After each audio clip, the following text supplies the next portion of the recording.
بسم الله الرحمن الرحيم. السلام عليكم ورحمة الله وبركاته. ولكن حسن عبد الله أبو سلمان أو إذن السلام عليكم ورحمة الله وبركاته. مر بعد مرسد حادبة Soomaaliyeed meel walba kala joogtiin dunida daafeeda waqtigii waayahani waxaanada amniga amaan ku noolaada insha Allah taala kuwi qulubtooda Allah subhanahu wa taala isku dhaqo isjeclaada Allah idinka dhigo qalbigeena burcad Allah isku mareeyo ilaahay idinkiis kuwi gacmaha isqabsada Allah idinka dhigo farqi faraanta Allah idinka dhigo isnaceebka iyo kala irdooga kala orodka sacdaaweysiga isjaajuusida iyo isnaceebka iyo qabyaaladana Allah idinka dhex saaro qabyaalada waa tan dilootay oo nabaabiisay oo mar walba hoos noo dhigto waxa weeye qabyaalada sida daraadada Ilaahay subhanahu wa ta'ala waxaan ka baryaynaa in uu naga bariyo la bahasha la yiraahdo qabyaalada Soomaaliyeed waa in abraarutaan oo adeegiina macnaa furtaan oo aqligiina soo shaqeeyo oo soo noqdo maxaa yeelay wadankana la dariska ah ee Itoobiya maanta oo ujeedin dhibka ka taagan iyo mashaakilaadka faraha badan ee ka taagan ee dagaalada sokeeye ee ka qarxay sida daraadad waxay maanta la mid yihiin sidii anaga aan ahaan 19 oo kale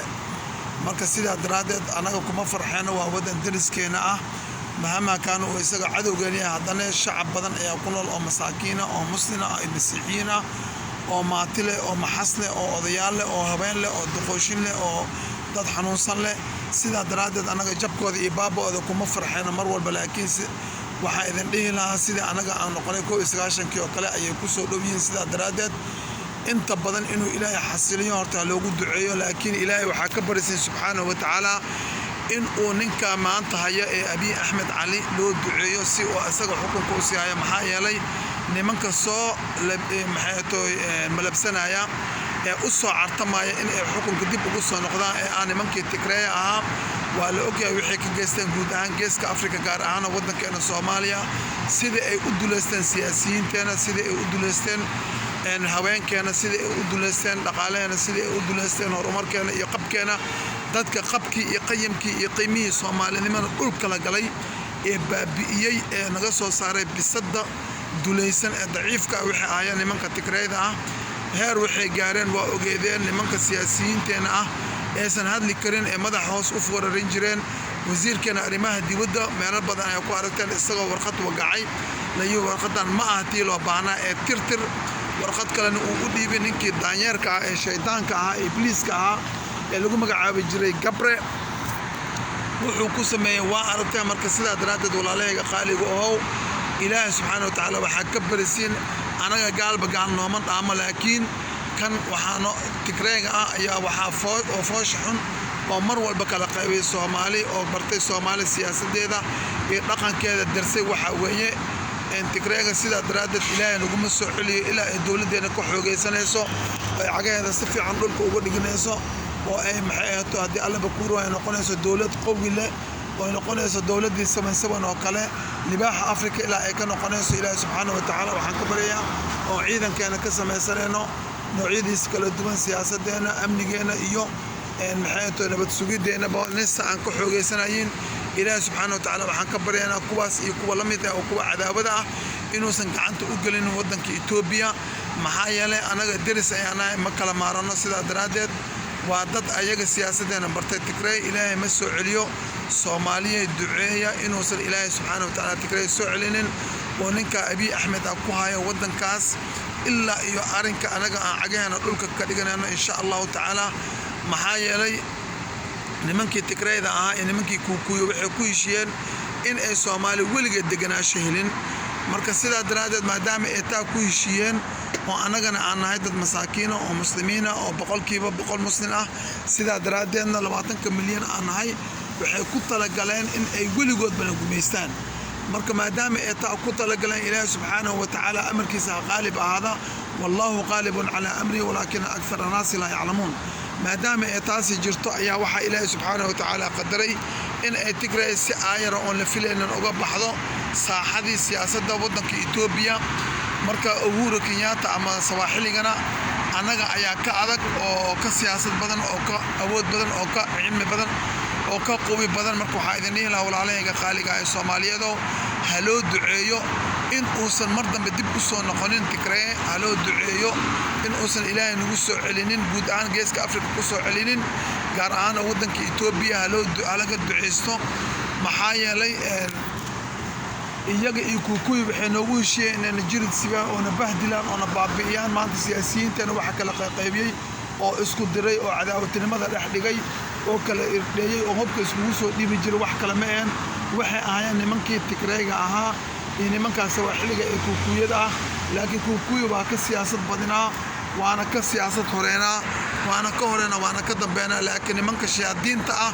ee 27 sano uu nagu dhex noolaa ninkii ayaga hogaamin jiray ee baktiyey Atomele Zanabi ayaa ahaa ninkii anaga intana bartay siyaasadeena inay qabyaalad ku dhisan tahay in sida aan u kala qaybsanahay ayuu mid walba inuu qabyaaladii ku shubay ayuu meelo kala gooni aan ugu xirtay marka sidaa daraadeed walaalahayga qaaliga oo caruurteena aan u naxno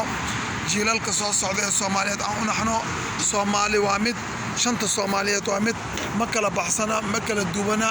ma kala qaybsana kulli waxaanahay waaxid fartaas ayaanu wadanahay kulligeena maadaama aan fartaas wadanahay walaalahayga Soomaaliyeed waxa idin dhihi lahaa bahasha qabyaaladda iyo qurunka meel aan iska dhigno maanta dowlad deegaanka Soomaalida ee Somali State walaalkeen Mustafa Cagjar madaxda u yahay hala garab istaago haloo duceeyo hiil iyo hoob la garab istaago maxaa yeelay waxa uu go'aan ku gaaray in uu iska difaaco horarka Tigreega ah ee ku soo qamaamaya in ay qabsadaan dib mar dambe ay qabsadaan xukunka wadanka Itoobiya laakiin Ilaahay subhanahu wa ta'ala gacanta uma gelin doono maxaa yeelay nimanka horarka ah waa nimankii bahdilay geeska Afrika oo dhan guud ahaan gaar ahaan dadka Soomaaliyeed markii Ilaahay waxaan ka baryaynaa inuusan gacanta u gelinin anagana waa inaan kartideena iyo hufnaanteena la istaagnaa oo Soomaaliya isku duubsanaa oo aan qabyaalada isku kala saarin oo aan isku kala qaybinin oo aanan dhihin hebel aan la haystaa aniga hebel maxaa iga galay aniga haddoo dhulkayga nabad yahay kulligeena mid ayaan nahay nimankii calankooda ka taagay madaxtooyada Soomaaliya iyo wasaaradda gaashaandhigga ee Soomaaliya waxa ay Tigree dawladda ugu horeysay ee duleysatay ahayd marka sidaa daraadeed dadkaas dad fiican maaha walaalahayga qaaliga Soomaaliyeed waxaan ka soo qaylinayaa meel bannaan ah waa haween bar waa labadii oo wax yar la marka sidaa daraadeed waxa idin dhihi lahaa Soomaaliya isku duubma nimanka iyaga ah laga duceysto Ilaahay laga magan galo waxna magan gal Ilaahay ayaa ugu khayr badan subhanahu wa ta'ala anaga waxaan rabnaa nabad ku wada noolaasho anaga waxaan rabnaa gacmo isqabsi anaga waxaan rabnaa darisnimo wanaag anaga waxaan rabnaa wada jir anaga waxaan rabnaa ganacsi isdaafsi laakiin ma rabno dullinimo iyo daciifnimo marna ma doonayno sidaa daraadeed haddii aan ummadda Soomaaliyeed noocyadeeda kala duwan kuwa ku nool geeska Afrika shanta qaybood loo kala qaybiyey waqooyi iyo koonfur Djibouti iyo NFD iyo Soomaali galbeed waxaan rabnaa in dariskeena aan kula noolaano darisnimo wanaag ma rabno xumaan ma rabno colaad ma rabno dhiig daata waxaan rabnaa in anagana la noolaado anagana aan dadka la noolaano isdhexgal ayaan rabnaa darisnimo wanaag ayaan rabnaa laakiin dullinimo waan diidnay quursi waan diidnay dalkeena la xoog waan diidnay in la kala qaybiyana waan diidnay marka sidaa daraadeed walaalahayga qaaliga oo dabka ka holcaya maanta Itoobiya waa dab aan rabno in uu sidii Ilaahay subhanahu wa ta'ala ugu talagalay ayuu u dhacay laakiin waa aan dab aan rabno inay ku gubtaan oo faraha ku gubtaan oo kaga hoobtaan ee ku wada hoobtaan gabigoodaba dadka ku abtirsada Tigray ee raba dib inay u soo noqdaan waa walaalkeen Xasan Cabdalla Abu Salmaan oo idin leh waqtigii wayaani waxna Soomaaliyeed meel walba kala joogtaan dunida daafeeda